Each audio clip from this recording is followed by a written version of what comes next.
Ladies and gentlemen, Kemi Badenoch.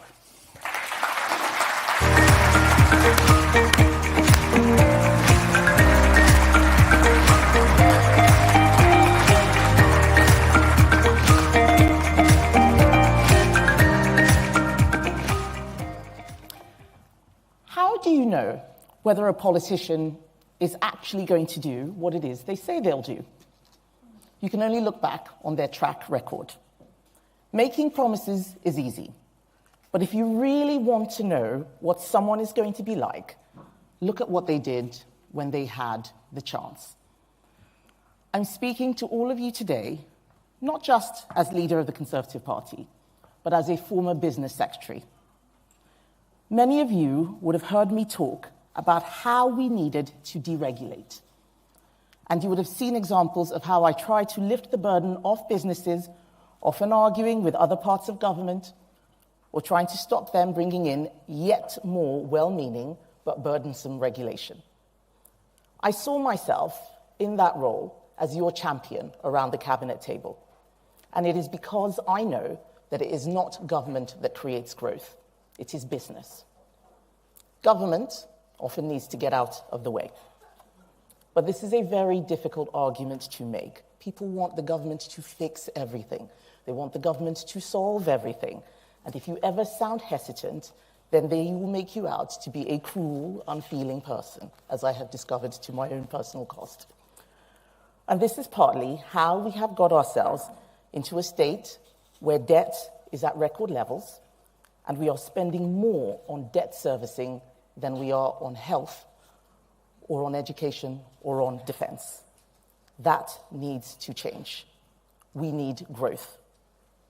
Too often, we use the word growth as a throwaway comment, without actually thinking about how we can actually create it, or what it even is. Many times, when I'm speaking to members of the public, some assume that money comes from government. The concept of productivity is one that a lot of people don't understand. They think all jobs are economically equal, whereas as business, you will know that some jobs are productive and others less so. I believe that we need to rewire our economy into one where the vast majority of jobs are productive and that those that are not change. This is what I'm here to speak to you about today. But first, I want to acknowledge the reason why I'm standing here not as a government minister, but as the leader of the opposition. And it is because we Conservatives got things wrong. And unless we explain where we got things wrong, we will repeat those mistakes. My father was a GP. He always told me that if you get the diagnosis wrong, the treatment won't work. You'll keep treating the patient over and over again, but they will never get better. And that is what I fear is about to happen in the UK. We haven't done the work which is needed to understand what the root causes of our problems are. And I am worried because the Labour Party are not just repeating many of the mistakes which we made in government, they are doubling down on them and combining them with an unprecedented raid on business. Today, we are all talking about the consequences of the budget, but we do not yet know what the full consequences of their legislative programme will be, like their employment rights bill, designed by trade unions. But there is no point in me just complaining about Labour when it was obvious that we Conservatives lost the confidence of business. I was not surprised at how many people attended Labour's prawn cocktail or smoked salmon offensive last year. I know it is because you thought that we didn't understand what your needs and concerns were, and you knew we were going to lose. So as a first step to fix that, I have made sure that the two people who are in the most business-facing roles in my shadow cabinet are people who have run companies themselves, people who understand what you are about. Our shadow chancellor, Mel Stride, was the widely respected chair of the Treasury Select Committee. Before Parliament, though, Mel founded a successful business which he expanded into the US.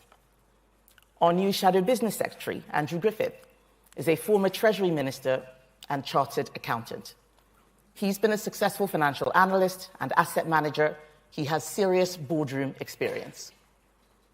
During the leadership contest, many people kept asking me, what are your policies?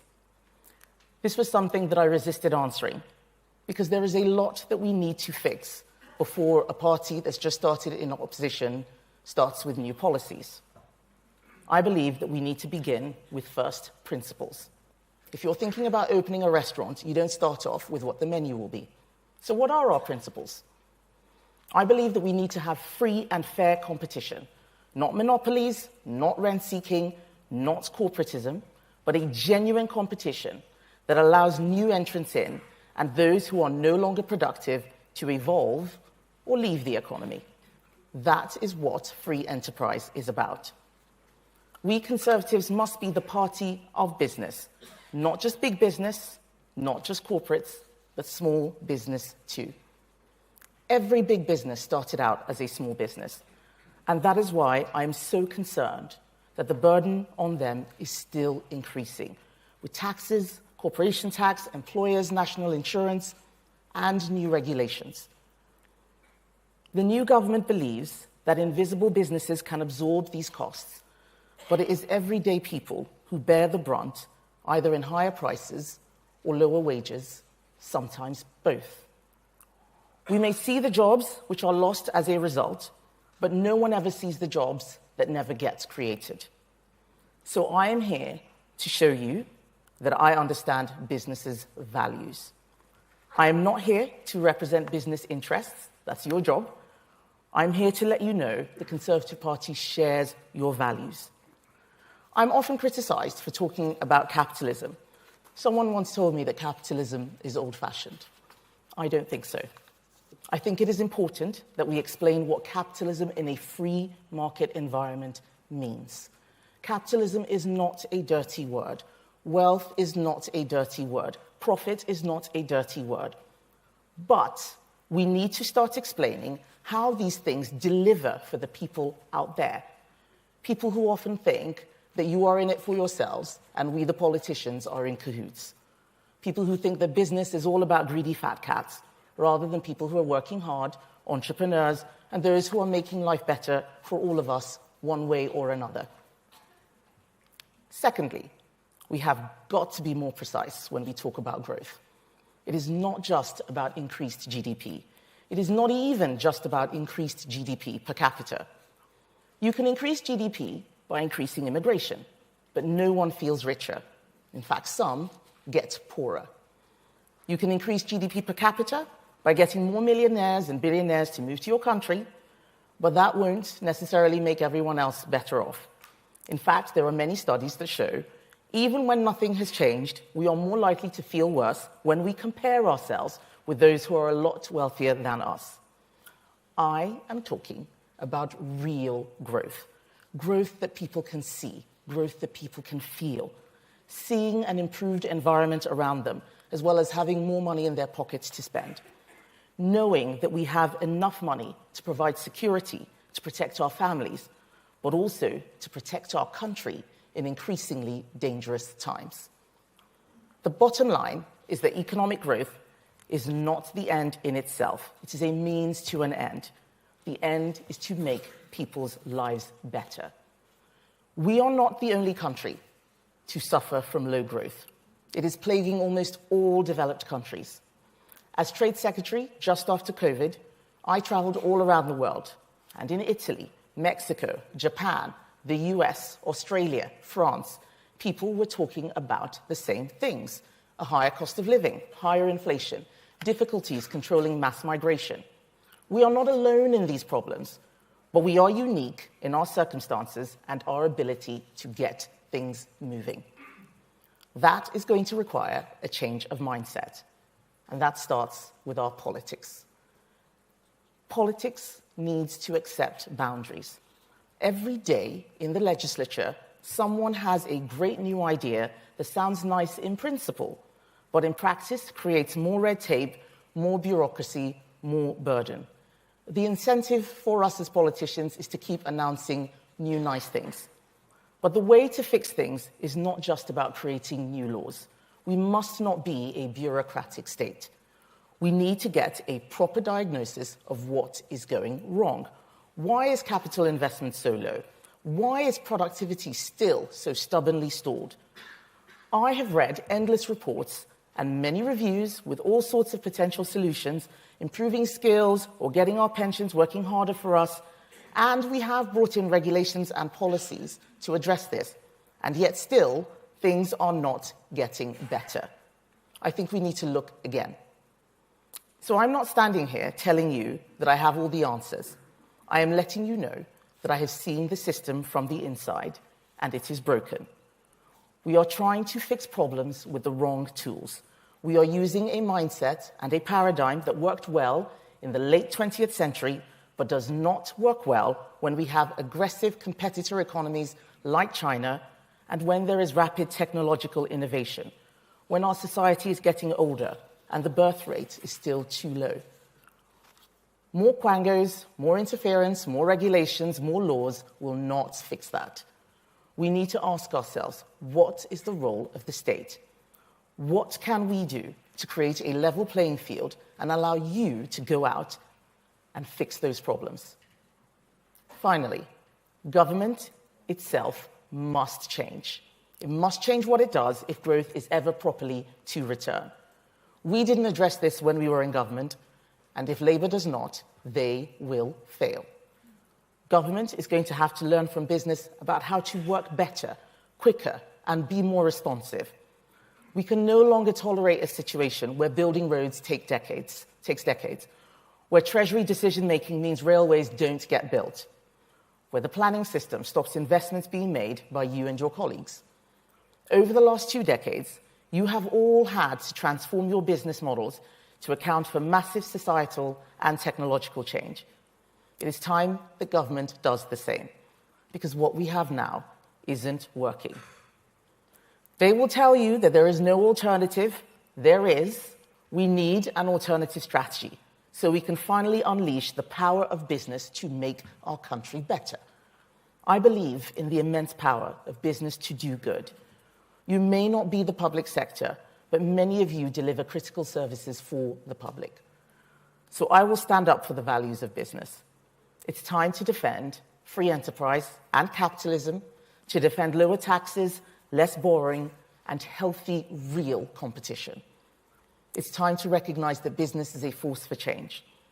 It is time to acknowledge that to get growth, real, meaningful growth, that improves the lives of everyone in Britain, we will have to change what we all do. And that is what the Conservatives, under my leadership, are now about. Thank you.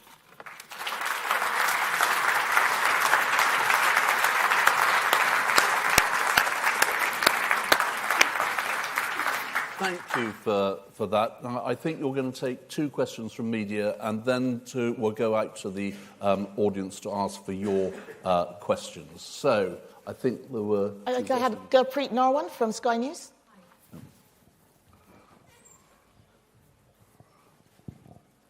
Thank you very much. Would a Conservative government under your leadership reverse the Chancellor's decision to raise employers' national insurance contributions? Well, one of the things which I have said is that where we can see that a change that has been brought in the budget will obviously not work and will not raise any money, we will change that. I said that, for instance, with the family farms tax, the agricultural property relief. We did not have employers' national insurance at this rate. So it's quite clear, certainly you look at the last budget and what we did, that we did not think it should be this high. One of the things that we're going to have to do is rewire everything. So what I'm not going to do is comment on every bit of micro-policy. There will be different budgets, there will be new things that occur, the system may change. What I am starting with is principles. We believe that employers' national insurance, while necessary to help us fund public services, is a tax on jobs. I know this from personal experience. When employers have to pay it, it means that they have less money for higher wages, they may not create new jobs. So we need to make sure that the balance is right. The fact that so many organizations, especially those that have people who are on the lowest wages, are saying that this is becoming unaffordable means that we should look again. And that's one of the first things that we're going to be doing when we start our policy platform. Simon Jack from BBC. Yes, over there. Thank you very much. Simon Jack, BBC News. You say that there is an alternative. What was the alternative to raising taxes to fill the black hole which was left by the previous government. And what taxes would you cut, or what services would you cut to fill that black hole? Thank you, Simon. So I disagree with the premise of the question. We need to stop looking at everything as if it's just a ledger where there's taxes raised and services delivered. Not everything that government does is public services. We can do things better. We can redesign things. You look at, I often use the football regulator as an example. That was something that we brought in. That is more government. Do we need a football regulator? This is one tiny thing, but you look at the cumulative effect of all of the different bits of well-meaning regulation. You add them up together, and they become burdensome. So that is why I'm not talking about which tax we'll tweak here or which service we're going to cut there. We need to completely change the way we talk about how our economy works. What is it that we're trying to do? What should government be doing? How should it do better? Are we having people in the most productive places? And that's going to require a lot of work. That's why I talk about us setting up policy commissions and deep, real reviews, asking the right questions, not just a policy tweak here or there. That's what we're going to do. If we're going to rewire the state, we need to start from there and not just adjust little knobs and levers on tax or insurance. Let's think about everything from first principles. Right. Thank you for that. Now let's go to the floor. We have a question on the left there. Yes, sir. Sorry, I'm also Emilio from Politico. You talked about we should be building roads much more quickly. How quickly? We've seen videos of, China building hospitals in 9 weeks or whatever. Once we're past the planning stage, which they obviously don't have to worry about, how quickly should we be able to build new roads or new hospitals or housing? And secondly, you talked about, I can't remember the wording exactly, a rentier society or something like that. What's your view on leasehold, and should it be reformed further? So I think the question about how long should we take is how long it's like asking how long is a piece of string. We are taking too long. We know we are taking too long because when I was business secretary, many investors would complain about how long it took to get anything done in the UK versus Spain versus Italy. The reason why is because they found the morass of bureaucracy just too difficult to deal with. So we should be looking at what our competitor economies are doing. And we should be asking ourselves why it is that there is so much obstruction to getting things delivered. We have many, many failed projects to use as comparison. We even have live projects like HS2, which we know have cost way too much money, are still not done. You look at, for instance, the Lower Thames crossing. I was given a figure that the planning document for the Lower Thames crossing has cost £300 million. We haven't built anything yet. Yes, other countries, Norway, the Netherlands, they're able to do this a lot faster. We are burdening ourselves in a way that is stopping anything from happening, and that is what I want us to fix. On the question about leasehold, this is something that we set out a policy on. That's not what I'm talking about when I'm saying rent-seeking. When I'm talking about rent-seeking, I'm not talking about landlords. I'm talking about businesses which often just co-opt government into delivering things for them when they're not being productive. And I think we could do a lot better in terms of examining where we are spending our money and whether they are in areas that are delivering productivity for our economy. Right, thank you for that. And can I just ask you to say who you are at the beginning of your question? And please I think we've done media for the moment, we're going to concentrate on members. Halfway down the aisle there, thank you. Good afternoon, my name's Jazz Singh. I'm the founder of Empowerability. I'm also a serving prisoner, as I stand here today. For Britain to prosper, all its people need to prosper. What point have we got with regards to social mobility in trying to get the hard-to-reach people in our communities, those that are in excluded schools, pupil referral units and in prisons, to get them retrained so they can make a meaningful contribution to society and start lifting that burden on society in healthcare, in other addiction sort of recovery programs? Because we always talk about building more rather than actually using what we've got and making it more efficient. Okay, I do agree. I do think that we can use what we have now a lot better. And if you look at the stats on what we are spending on servicing debt, for example, I think in my speech I said we spend more on defence and more on education. I think on health, I'm not quite sure whether that is accurate on health, but certainly more on defence, more on education. So we're not using our money in the place that's delivering the very best. But to the point you made about those who are disadvantaged, about social mobility, about giving people a second chance, like people who have been to prison, we need to make sure that we start, as I said, from first principles. I've often talked about the importance of family. Yes, it is something many people think we shouldn't talk about. It's not the business of government. But you look at the prison population, for example, you look at those who are severely disadvantaged. Family has the biggest impact.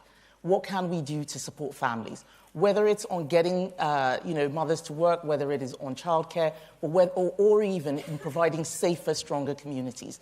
These are things where we need to look at what we're doing and whether it's just busy work or actually things that are making a meaningful difference to people's lives. There are a lot of things that we did do when we were in government, which I think worked. We had a troubled families program. It was very specific, went into, literally into people's homes, but it was quite a complex way of delivering that sort of policy. There may be better ways of doing that. And that's why I'm not sitting here saying we've got all the answers. We do not. We've had 14 years of different flavours of Conservative government, but we still have many of the challenges that our peer countries have, whether in France or Germany. What can we do to try and turn things around, given the state of technological innovation, competitive countries, an ageing society, demography, and so much more? I think that there's a lot more that we can do. Thank you. Over on the left, please. And if you want to ask a question, just waggle your hand vaguely in the air and somebody with a paddle will come and tell you that you've just won the auction prize. Yes, over on the left, sir. Hi, Joe Parkinson from WeGrow. One of the things that I think about a lot is the state pulling levers and basically nothing happening. Mm-hmm. Because, I mean, there's this perception that, you know, you can just get into government and we'll just turn this dial and press that button and then it'll be fine. And there's a really excellent book by Sam Freeman about the problems of government. And how can we undo those bottlenecks that mean that we announce a package that says we're going to spend X amount of money on creating this, and then nothing happens. And then we say we're going to change these regulations, and then nothing happens. It actually delivers growth. So how do we undo those bottlenecks within the British state at the moment to actually allow decisions that are made and resources are allocated really manifesting themselves in change that affects people on a daily basis? Thanks. I think we're going to have to look again at how we see risk. If I look at my experience in all the various government departments I was in, whether it's business or trade or education or the Treasury, risk appetite often precluded the way things were delivered. And I gave evidence to the Post Office inquiry recently about that we are trying to create almost a zero-risk environment. And so the bottlenecks tend to be in areas where the risk assessment has been made in such a way that the benefit is less post the risk assessment. This doesn't mean that we shouldn't think about risk, but I don't think that the way we're doing it is particularly helpful.